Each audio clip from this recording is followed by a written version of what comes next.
Okay, do you want me to play the thing? Will I play the little sting? Oh, play the thing. Play the thing. Always play the Gotta thing. play the little sting. I think I need to work on a new one, really. But But just for future reference, if ever the question is play the thing, my answer is always going to be yes. I've never any idea what it's going to be. Half the time it's not what we expect it to be, but always play the thing is my attitude to these things. Just oh, that's play the thing. always play the thing. I should just know. Thanks very much, Philip. I'll let you take over.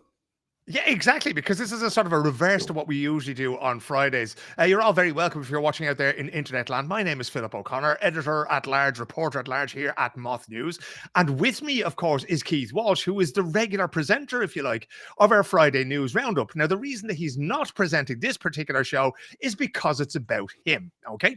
Some of you will remember that when we launched the Unvetted podcast a few weeks ago, we spoke to a man named Martin McMahon about what is called bogus self-employment, particularly in relation to the Irish state broadcaster RTE. What RTE have been doing over the years is bringing in people on contracts and saying, you're a freelancer, and then treating them essentially like full-time employees. Why is that a problem? Because they put all the responsibility on those freelancers to pay employers PRSI, to pay their own taxes, to pay their own pensions, and basically the freelancers miss out on all the goodies that one might expect a late show presenter to be getting when they get to the end of their RTE career. Why is this relevant to Keith Walsh? Well, because Keith was for many years one of those freelancers, and he's part of the process to try to get justice from RTE, and not just justice, ladies and gentlemen, but also the money that he is owed. So today we're going to talk about Keith's story, and we will put him into the interview seat.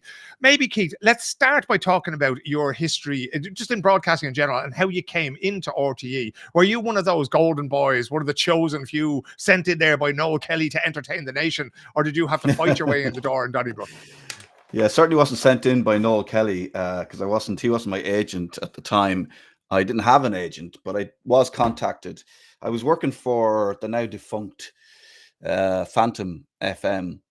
I was the program director and breakfast presenter there. Previously, I'd worked on iRadio. I'd helped set that up and was assistant program director there and breakfast show presenter there. And before that, with actually, I have a history with starting with new radio station, Spin 103.8, which is a new youth station for Dublin. I did breakfast there for 5 years before that. So about 20 years in all. About 13 before I got to RTE. And I just got a call kind of out of the blue saying, it was a guy I worked with before and he'd taken over as a program director, and he gave me a shout and said, would you be interested in being part of the new breakfast team? And obviously I jumped at the chance. It was a great opportunity. I think like I was in my 40s, so I suppose I thought, well, that kind of what's referred to in the business as like hot radio, because it's like, the latest pop hits, as we said in the 70s. And bands, that's the type of breakfast show it is. And I thought in my 40s, I probably missed the chance to be on that type of show on a national station. And certainly RT, I suppose, would have been seen as the holy grail, the job to get. Is that when somebody calls you from RTE, right? And there is that thing as well. I've had it now. Viewers and listeners who are regulars to MOTH News will know that I live in Stockholm in Sweden. And when a public service broadcaster like the BBC or Sveriges Radio or RTE reach out to you, it is kind of the holy grail. Did you find that the money was better, the conditions were better, the exposure was better, or was it pretty much what you were getting at Phantom or Spin or these other places that you sort of started up their breakfast shows?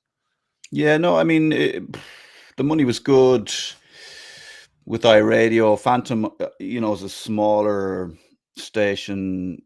They had a big job ahead of them to try and get listeners. It was a very niche radio station, so the money wasn't great. You kind of had to do two jobs, like program director and breakfast presenter, to sort of bump the money up to what was still, wasn't great money. So yeah, definitely going to RT was better. Were the conditions better? No, not really. I mean, the problem with working for an organization like RTE is there's a lot of bureaucracy, as you can imagine.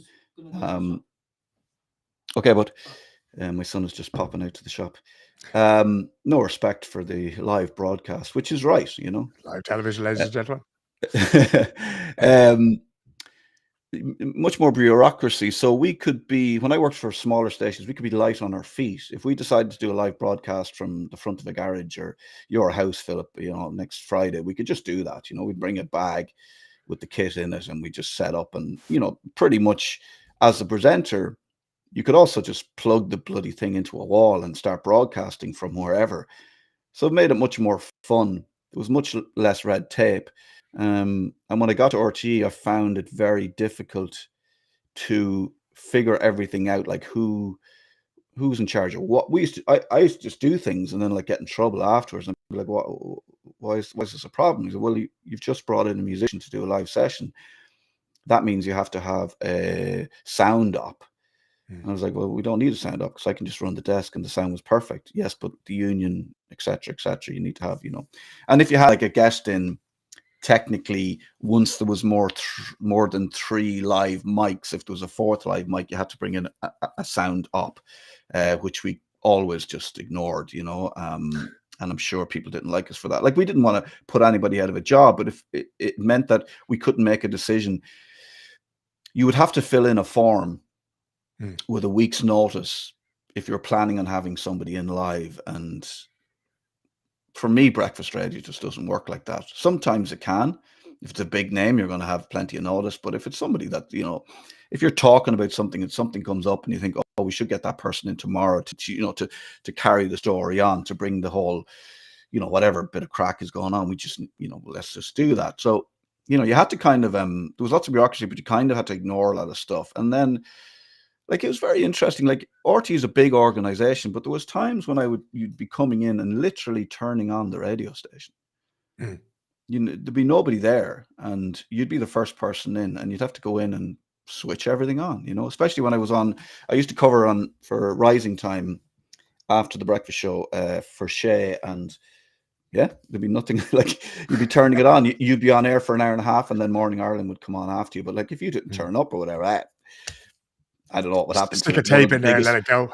But one of the biggest breakfast shows in the country, the biggest breakfast show in the country, Morning Ireland, it's, such a behemoth, such a, it's important culturally, like everybody tunes in, and I'm turning on the radio station, I presume they'd get on air if I didn't turn up, but it's very interesting that is the case. I used to think that, you'd come in, go to the studio, maybe get a car, pick you up, drop you off. Maybe you'd have a cooked breakfast brought to the studio, a certain time just to make sure but no, I mean, the coffee shop wouldn't even be open. You just like, you just get, it's not a problem, but you have these ideas of it. No, you just bring your own coffee, find out how to boil a kettle. And you're on your own, basically. It's like somebody said, I don't know if this is correct, but it's like, it's like being a footballer and Barcelona have signed you. They're like, we've paid a lot of money. Just go and do it. You're not going to be, no one's going to hold your hand. They just, you won't be spoon fed here. No. So, just go and do your job, But when you were doing that job, because obviously the radio program, the breakfast show that you were doing was very popular, you were getting listeners in and that kind of thing. But as often happens in these situations, you're on a freelance contract. So that contract lasts a year, 2 years, 3 years, 5 years. Yeah. It's up for renegotiation. They're never in a hurry to sort of, once you go in at a certain level, they try to keep you as close to that level as possible. So it's very seldom to say, Keith, you've done such a great job, here's 50% more money kind of thing, right? So once they get you in there, you're in this sort of mixer kind of thing. How did it go and how did it end, Keith? What was it that sort of brought you to the end at RTE? Well, yeah, it's correct what you say. We got we got 2 years, then I think we got 3 years, and then we got 1 year and 1 year. That's how it went. Interestingly enough, with the contracts, there was a period, and this is very important as well with regards to, because you mentioned an agent earlier on.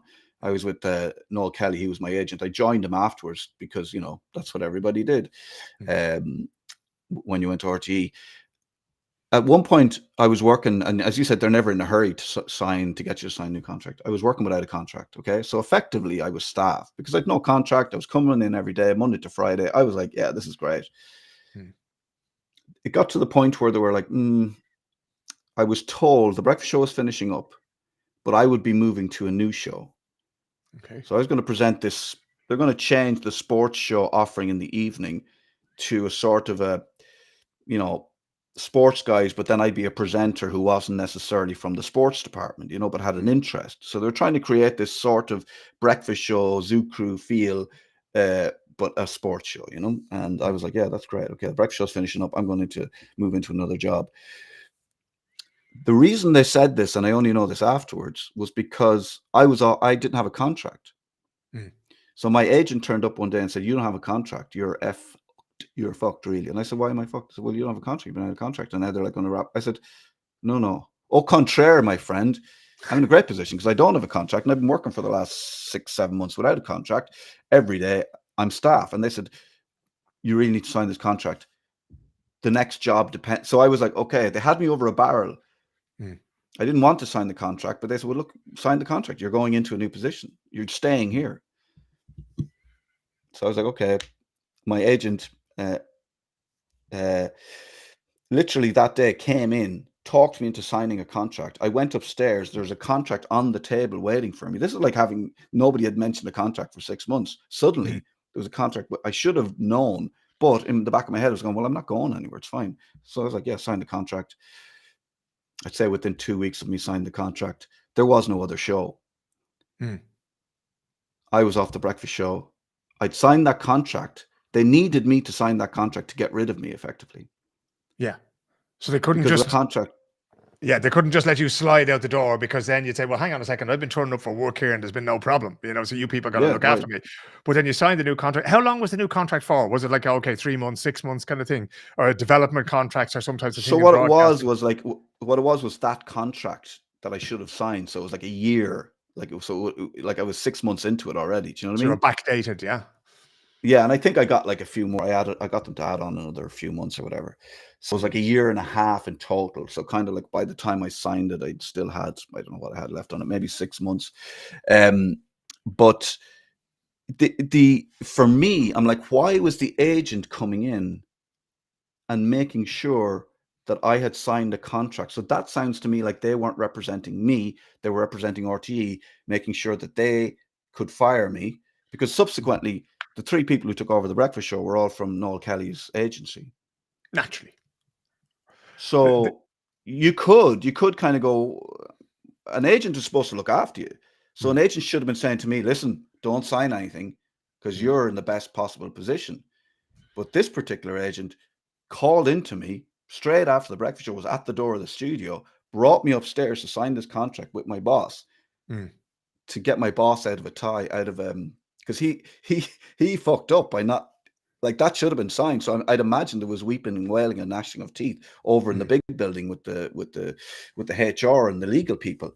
And they were trying to figure out a way of getting to sign that contract. So if you look at the promise of another job, plus the agent turning up, telling me I had to sign that contract, blah, blah, blah, they got me to sign a contract. They pulled the wool over my eyes, got me to sign a contract, and that meant they were able to fire me if I did have, do you know what I mean? Like, they were saying, okay, well, you're just going to work till the end of the contract. And that was it, because you're a contractor. And that's how it worked. You worked until the end of your contract, and that was the end of RTE for you. And that was the end of it. Yeah. Now, so it turns out that there was also this Eversheds investigation going on. Yeah. Which I didn't know about, which I just found out about because a friend of mine who works in RTE said, "Oh, have you heard about this investigation? You're probably part of that." And I said, "What? Never heard of it, Eversheds." So I went over to HR and said, "What's the story with this Eversheds?" And they said, "Oh yeah, we looked at your situation.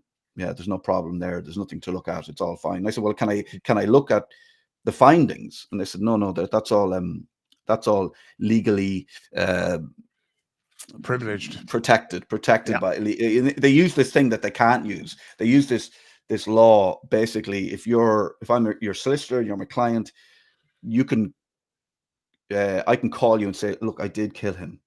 Yeah.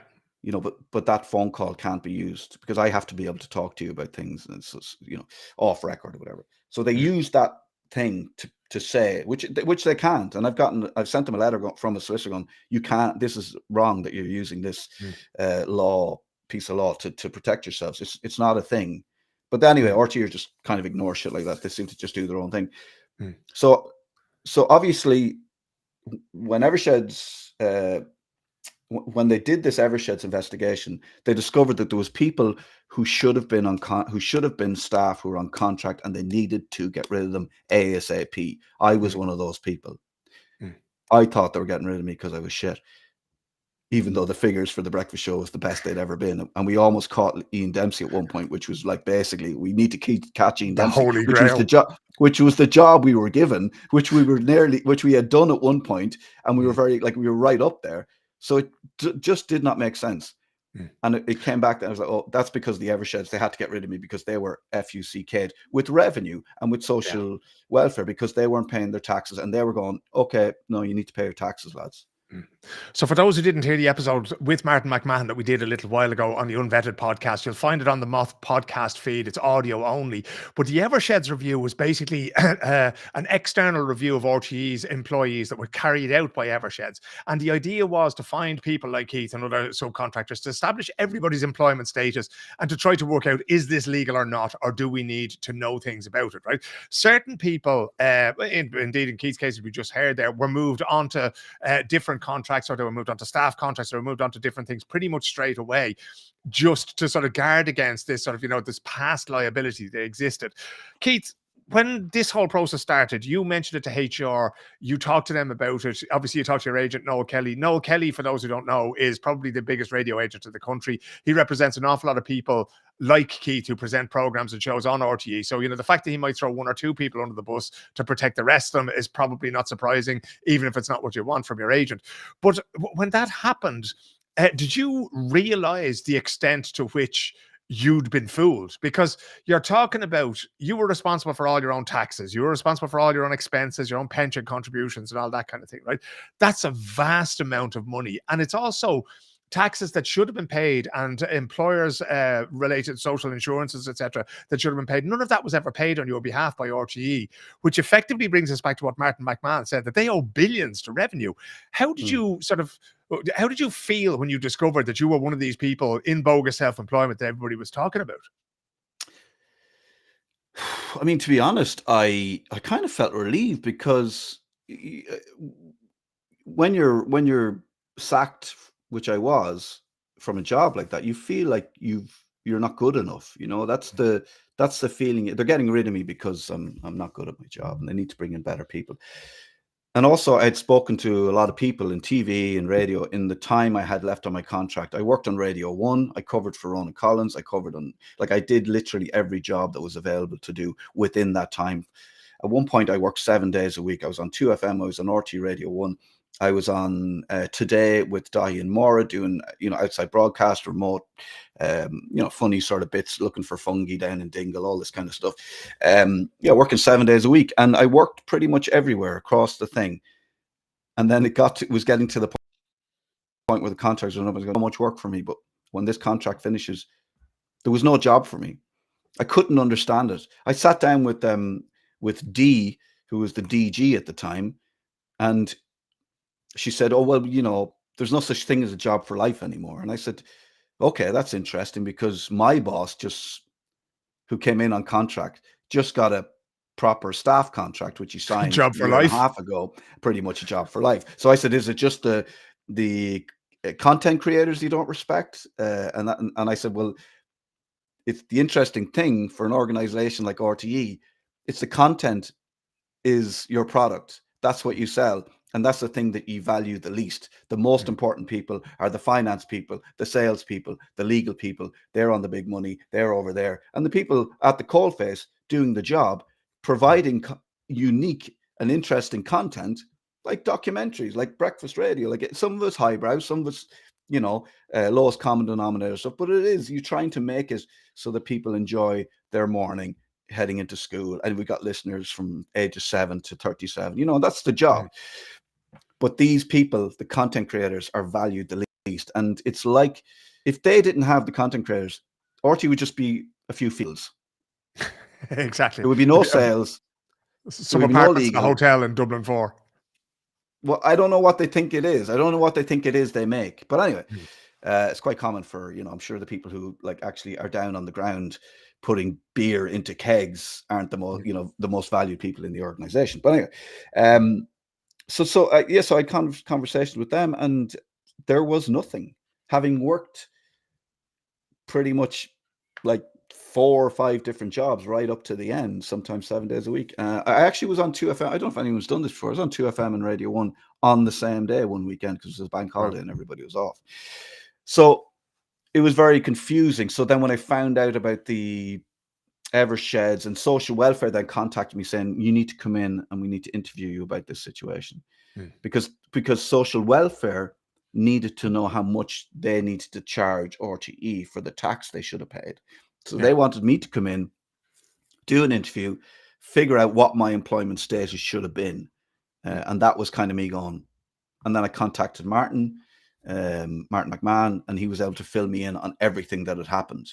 Now, a couple of things with Eversheds. There's a GDPR question here. I mean, if they're bringing in an outside organization to do this investigation, how much of my own personal details are being handed over to this organization? So it's not as clear cut as RT wanted to be. Well, no, this is a private thing that we're doing over here. No, hang on a second. They have my details. They know my contract. Yeah, they your know history, my name, your money, your data. my history. That's GDPR. That's a breach by RTE. Like, that's just one thing.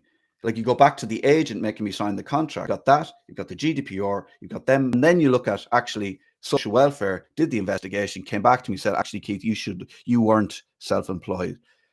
You weren't a contractor. You were staff. You worked Monday to Friday. You worked the same hours every week.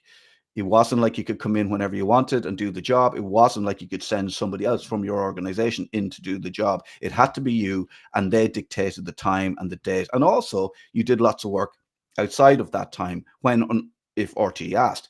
I used to do the odd gig for RTE for gratis. I worked for companies like Red Bull, for Guinness, and not getting paid extra, just doing it because RTE were like, oh, you do this gig or whatever. And RTE were definitely making money out of that. So all of this stuff meant that social welfare came back to me and said, yeah, no, you're staff. So social welfare come back to you, the Department of Social Welfare in Ireland and the revenue commissioners who are in charge of collecting taxes and that kind of thing. They've said that you were essentially staff at RTE. And that means that RTE is liable for those pay-related social insurance contributions.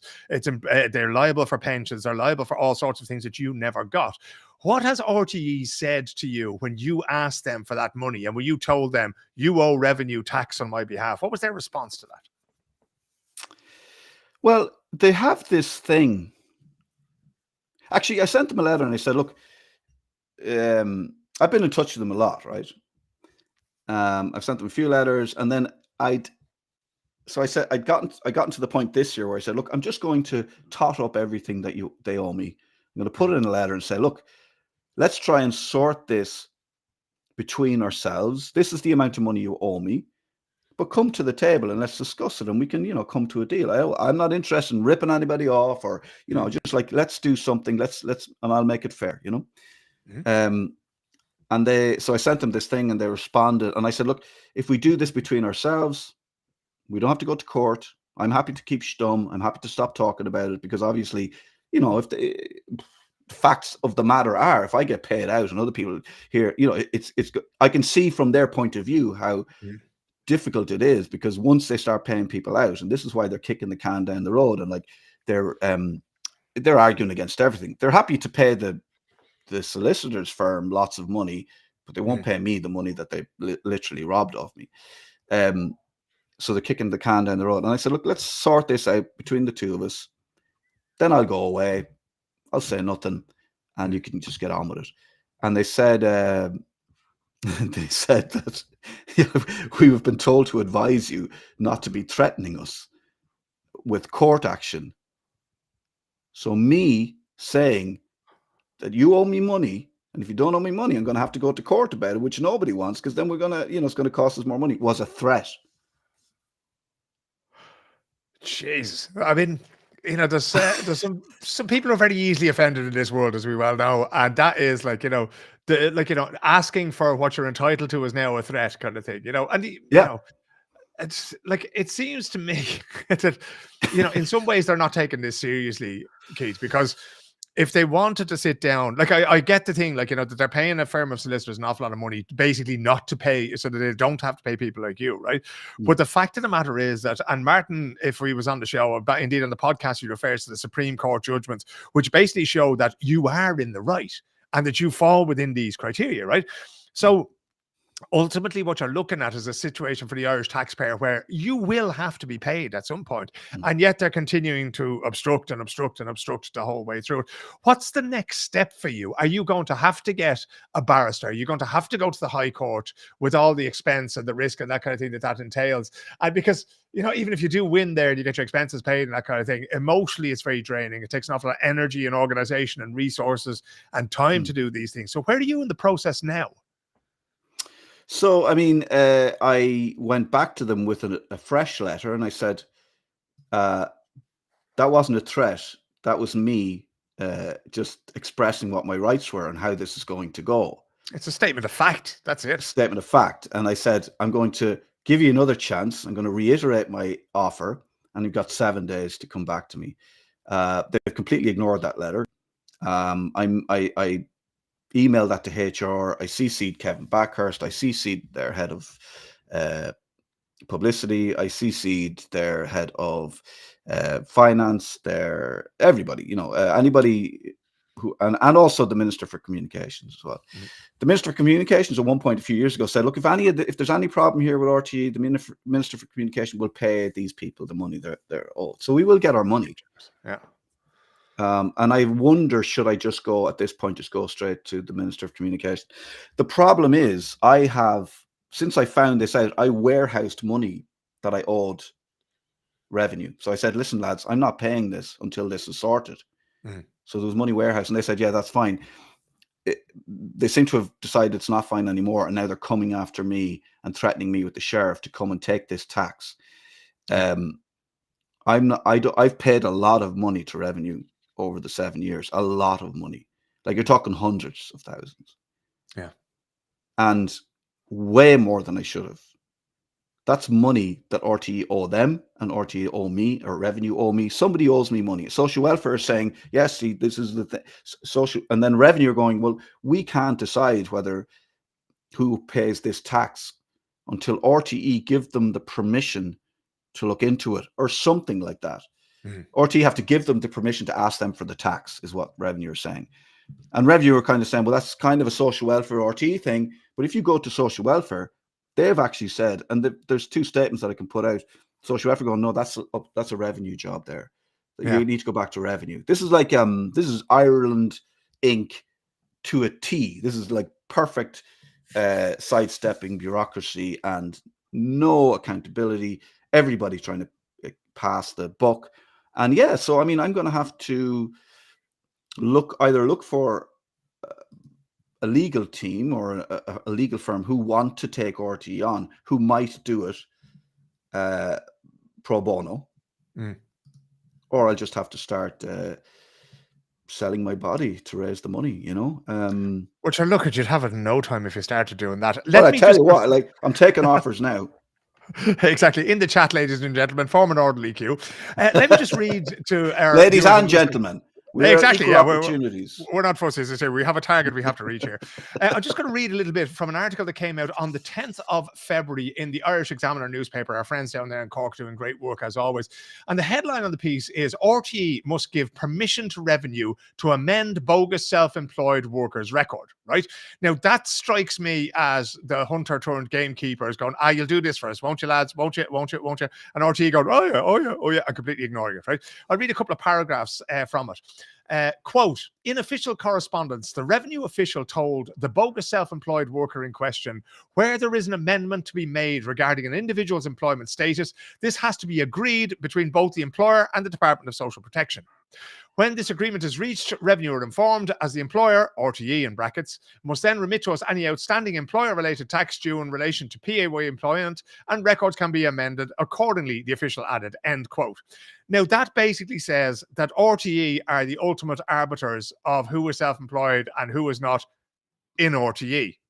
The Department of Social Welfare has told you, Keith, that you were de facto employed. Right now, again, I'd urge viewers and listeners to go back and listen to the pod with Martin McMahon because he speaks about how workers are classified in Ireland, and there's basically two classifications. One is that you're employed by somebody, and one is that you're a contractor, right? And the difference between the two, pretty much when it comes down to the details of it, if you work full time and you don't decide of your own time, and indeed, Keith, you referred to it earlier on as well, you couldn't send me to present a show on your behalf because your limited company has a deal with RTE, right? They want Keith Walsh.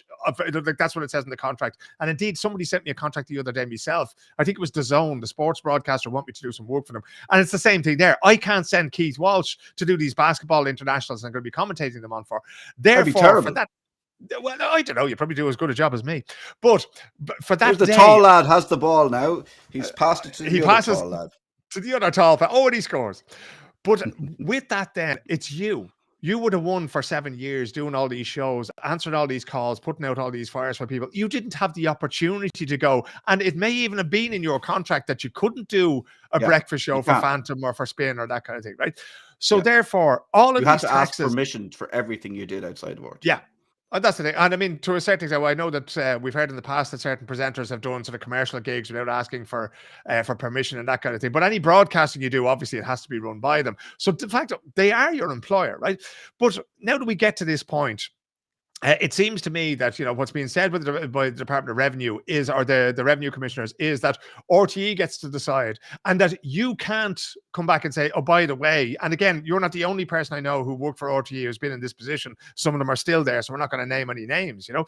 But when you went back to them and said, actually, I was an employee for that time, and now they have to agree to this, or something, like, it doesn't make any sense whatsoever. And with that in mind, this sort of Bermuda Triangle, if you like, of Keith Walsh, RTE, and the Revenue Commissioners / the Department of Social Welfare, who owns the next step here, Keith? How do you move this towards a resolution? Because welfare seem to agree with you, and you agree with welfare, but RTE seem to agree with the Revenue Commissioners and vice versa. So, you know, is it just a case of getting the ring in the High Court and slug it out? I think that the best thing I could do is take revenue to court. Okay. Why do you think that would be? Because they allowed RTE to do what they were doing. They couldn't have done that without revenue saying, yes, it's okay to give out these. RTE have been doing this for years. So revenue sat on their hands and allowed this to happen. So do I go after revenue and say, guys, you guys owe me money. Yeah. I overpaid you tax by this amount, so pay it back to me. Like, do I go after these guys over welfare? Here? Yeah. Do I go after social welfare? Because what I'm thinking is, how do I put pressure on as many people to sort this out? So I'm writing to social welfare, I'm writing to revenue. I've asked revenue for an investigation. I will now ask social welfare, and now that RTE haven't got back to me, I will now be taking that forward. I'll probably go to the WRC next and see what they have to say.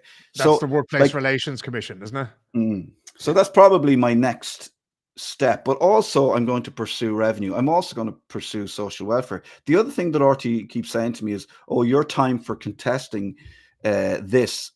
They have this arbitrary date in 2020. I can't really tell you what exactly that is in relation to. But they fail to be. Every time I say to them, how can it be 2020 if social welfare didn't contact me until 2022 to highlight and raise this contract problem? I didn't know about it until then. Yeah.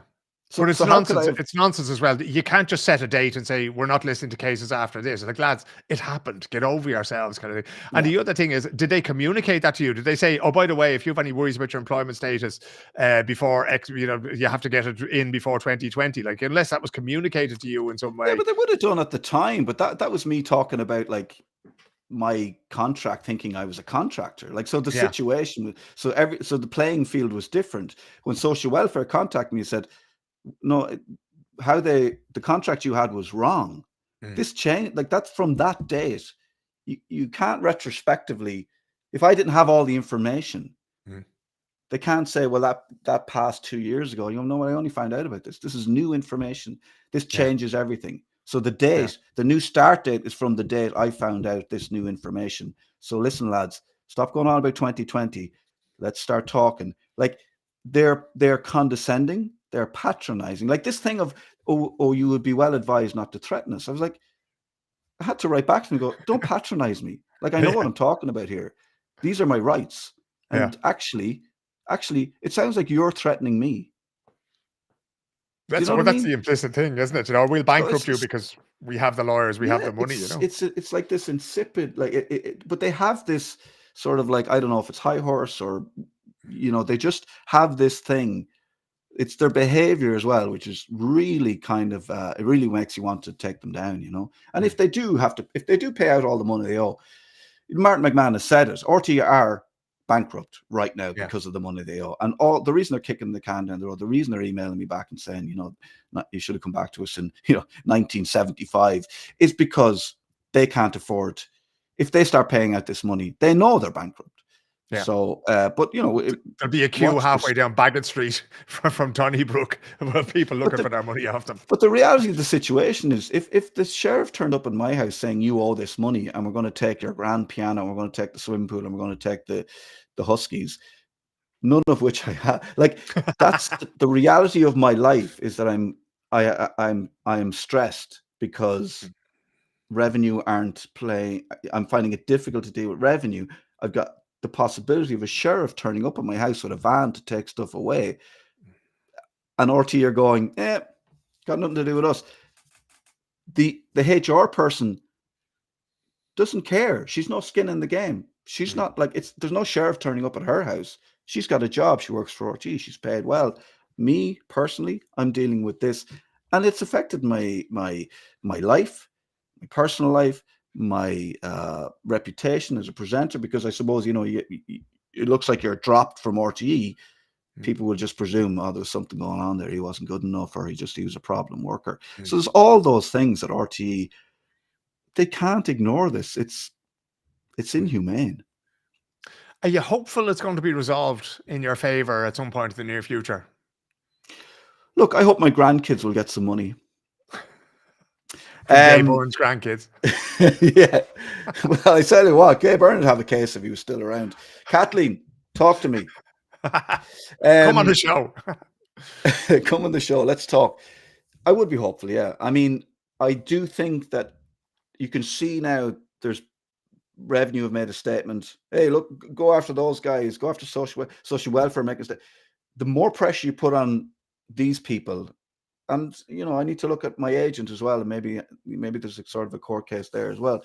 So the more pressure you put on more people, somebody is going to say, sort this out, and then maybe I need to talk to the Minister for Communications.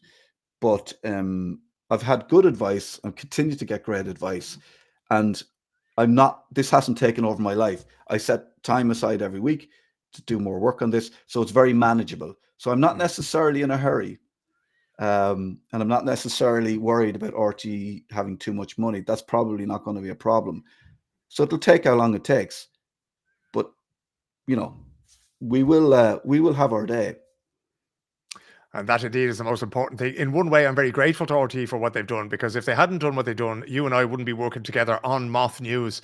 And for those of you who are watching and listening to this podcast / live broadcast, these are the kind of stories that we want to hear from you about. Okay, so if you have come across, those of you who've been listening to Keith now for the last 45 odd minutes or so, will understand the kind of situation he finds himself in, because he's one individual taking on a very big organization in RTE, some very big solicitors, and some very big names in the broadcasting industry. But these are the kind of things that we want to shine a light on here at MOTH News. So do get in touch with us, especially on our Friday broadcast, which usually take place at around 3 p.m. Irish time, UK time.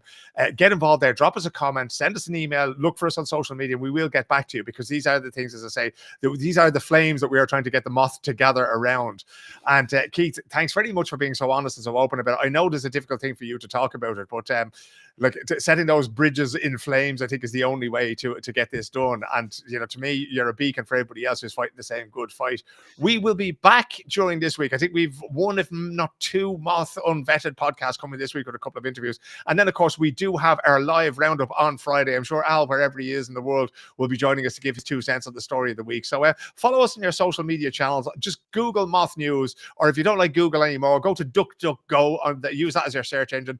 MOTH News, social social media, and you'll find us on Instagram and on X and on Blue Sky and on MySpace, and you'll find us in your Rolodex and everywhere else. But for now, thanks very much for tuning in, and we'll talk to you all again very, very soon indeed. Thank you very much. I would add to that, Philip, because that was excellent, and there's very little to add to that. Mothcast is the name of the podcast. If you're looking, Mothcast is the name of the podcast. Yeah, I've just made it difficult for everybody else. Thank you very much, Philip. And I'm telling you, on Friday, I've had correspondence from Revenue. On Friday, I'll talk to you about that. So that's a little forward sell there, a little hook there for when we work out what they're trying to say to you. Yeah, exactly. Thanks.